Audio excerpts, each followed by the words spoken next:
டேட்ஸான நீங்கள் எல்லாரும் வந்துட்டு ரொம்ப எக்ஸைட்டடாக இருப்பீங்க இல்லைங்களா? ஒன்ஸ் ப்ரெக்னன்சி டெஸ்ட் பாசிட்டிவ் ஆனதுலேருந்து டில் டெலிவரி வரைக்கும் இந்த ஜேர்னியில் உங்களுக்கும் மிகப்பெரிய ஒரு பார்ட் உண்டு. நீங்கள் வந்துட்டு எப்படி ப்ரெக்னென்ட் ஒய்ஃபுக்கு வந்துட்டு சப்போர்ட் பண்ணலாம் அப்படின்ற 5 வேஸ் வந்துட்டு நான் சொல்ல போகிறேன். ஃபஸ்ட்டு வந்து பார்த்தீங்கன்னா ப்ரீநேட்டல் செக்கப்புக்கும் அல்ட்ராசவுண்டுக்கும் அவங்க கூட நீங்கள் கட்டாயமாக போங்க. பேபி வந்து எப்படி க்ரோ ஆகிட்டு இருக்காங்க, அதே மாதிரி உங்கள் ஒய்ஃபுக்கு ஏதாவது காம்ப்ளிகேஷன் இருக்கா அப்படின்றதெல்லாம் நீங்கள் தெரிஞ்சு வச்சுக்கலாம்.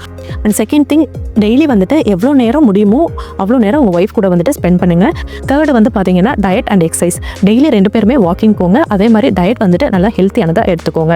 ஃபோர்த்து வந்து பார்த்தீங்கன்னா அவங்களுக்கு வீட்டில் வந்துட்டு கொஞ்சம் சப்போர்ட் பண்ணுங்கள். குக்கிங்கில் சப்போர்ட் பண்ணலாம். அது மாதிரி வந்துட்டு ஹவுஸ் ஹோல்ட் ஆக்டிவிட்டீஸில் வந்துட்டு அவங்களுக்கு கொஞ்சம் ஹெல்ப் பண்ணுங்கள். இதே மாதிரி சின்ன சின்ன வேலையெல்லாம் வந்துட்டு நீங்கள் செய்யும்போது அவங்களை கேர் எடுத்துக்கும் போது அவங்க ரொம்பவே ஹாப்பியாக ஃபீல் பண்ணுவாங்க. ஃபிஃப்த்து வந்து பார்த்தீங்கன்னா லேபர் அண்ட் டெலிவரி. லேபர் பெயின்ஸ்லையும் சரி, டெலிவரி அப்போவும் வந்துட்டு நீங்கள் அவங்க கூட இருந்தீங்க, அவங்களுக்கு சப்போர்ட் பண்ணீங்க அப்படின்னா அது மிகப்பெரிய ஒரு சப்போர்ட்டாக இருக்கும் அவங்களுக்கு. மற்றவங்க இருக்கிறத விட நீங்கள் இருக்கிறத வந்து அவங்க ரொம்பவே எக்ஸ்பெக்ட் பண்ணுவாங்க. அதே மாதிரி பேபியை வந்துட்டு எடுத்து டாக்டர் உங்கள் கையில் ஃபஸ்ட் டைம் கொடுக்கும்போது அந்த ஒரு மொமெண்ட் வந்துட்டு திருப்பி கிடைக்கவே கிடைக்காது. அதை நல்லா வந்துட்டு என்ஜாய் பண்ணுங்கள்.